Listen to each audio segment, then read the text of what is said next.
সমাজ রাষ্ট্র গঠন এবং পরিচালনায় আজকে যারা নেতৃত্ব দিচ্ছেন, এই সমাজ রাষ্ট্র পরিচালনা করছেন, তারা কি নিজেরা আল্লাহর বিধান মোতাবেক চলছে এবং আল্লাহর বিধান মোতাবেক এই সমাজ রাষ্ট্রকে গঠন এবং পরিচালনা করছে? তাহলে তারা এবং আমরা যারা এখনো আল্লাহকে একমাত্র রব হিসাবে গ্রহণ করি নাই, তারা কি আল্লাহর প্রতিনিধি? তাহলে তারা কার প্রতিনিধি?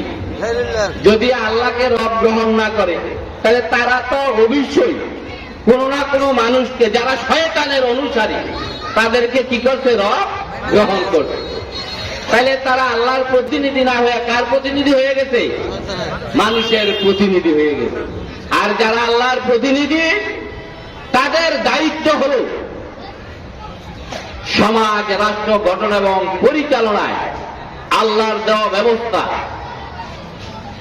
অর্থাৎ আল কোরআন বিরোধী যে ব্যবস্থা বর্তমানে সমাজ এবং রাষ্ট্রে প্রতিষ্ঠিত আছে, আর বর্তমানে বাংলাদেশে যে ব্যবস্থা প্রতিষ্ঠিত আছে, যেই ব্যবস্থার নিয়ম নীতি আইন কানুন বিধি বিধান মেনে আলেম ওলামা পীর মাশায়েখ সকলেই চলছে, সেই ব্যবস্থাটার নাম হচ্ছে গণতন্ত্র। আপনি যদি সেই মহান রব আল্লাহকে রব গ্রহণ করে থাকেন, আর আপনি যদি সেই রবের প্রতিনিধি হন, এখন আপনার দায়িত্ব হচ্ছে এই মানব রচিত ব্যবস্থা গণতন্ত্রকে সমাজ এবং রাষ্ট্র থেকে মূলোৎপাটিত করা। তা আপনি কিভাবে মূলোৎপাটিত করবেন?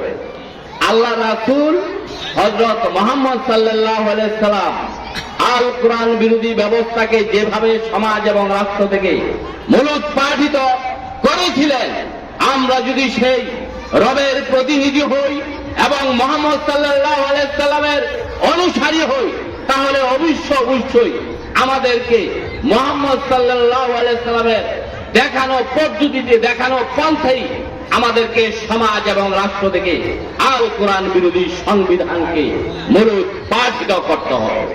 আল্লাহ রাসূল হযরত মুহাম্মদ সাল্লাল্লাহু আলাইহি সাল্লাম ইসলামের দিকে মানুষের দৃষ্টি আকর্ষণের জন্য এবং রাসূলের রিসালাতের দায়িত্ব পালন করার জন্য সমাজ এবং রাষ্ট্রে ইসলাম প্রতিষ্ঠার লক্ষ্যে আল্লাহ রাসূল হযরত মুহাম্মদ সাল্লাল্লাহু আলাইহি সাল্লাম এই জাতির মানুষকে ইসলামের মৌলিক তিনটা বিষয়ে দাওয়াত দিয়েছে।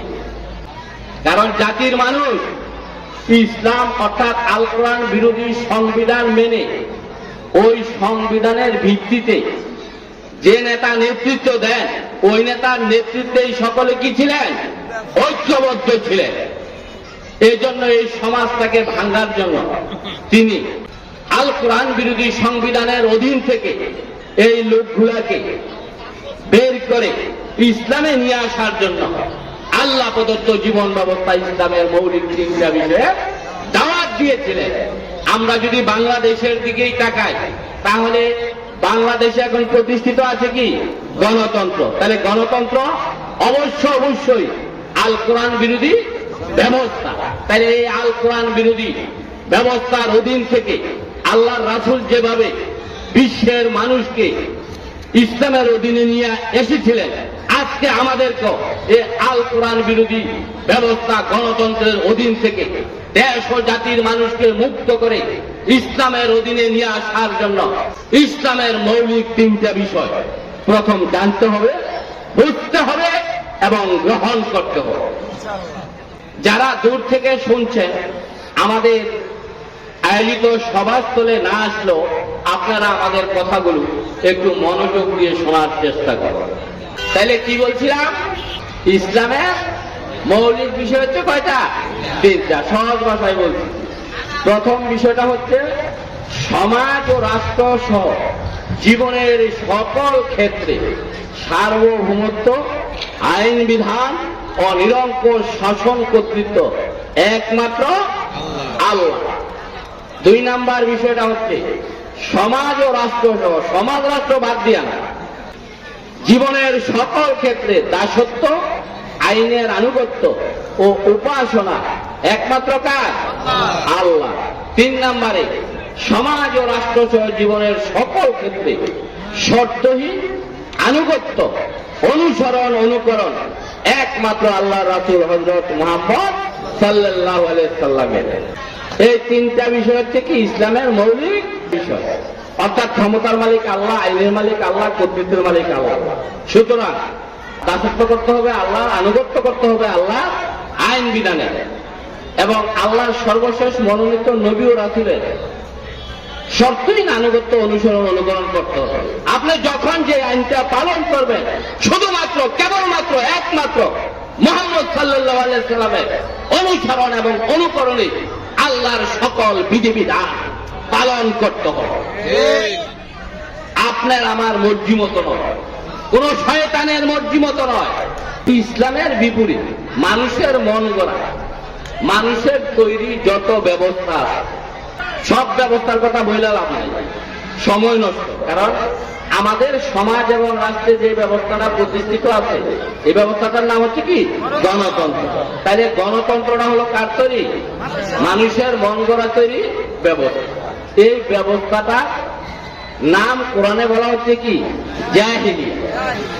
তাহলে ইসলামের বিপরীত, আল কোরআনের বিপরীত যত ব্যবস্থা আছে এগুলোকে কোরআনের ভাষায় কি বলে? জাহিলিয়াত বলে। তাহলে গণতন্ত্র কি? এটা একটা কুফরি ব্যবস্থা, এটা একটা সুস্পষ্ট শিরকি ব্যবস্থা। এই জাহিলিয়াতের মৌলিক বিষয় কয়টা? তিনটা।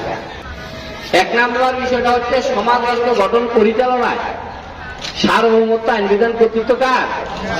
গণতন্ত্রে বলতেছে, গণতান্ত্রিক ব্যবস্থায় বলতেছে যে আমাদের সমাজ রাষ্ট্র গঠন পরিচালনা, এখানে ক্ষমতার মালিক মানুষকে মানতে হবে, আইন বিধানদাতা মানুষকে মানতে হবে, শাসনকর্তা মানুষকে মানতে হবে।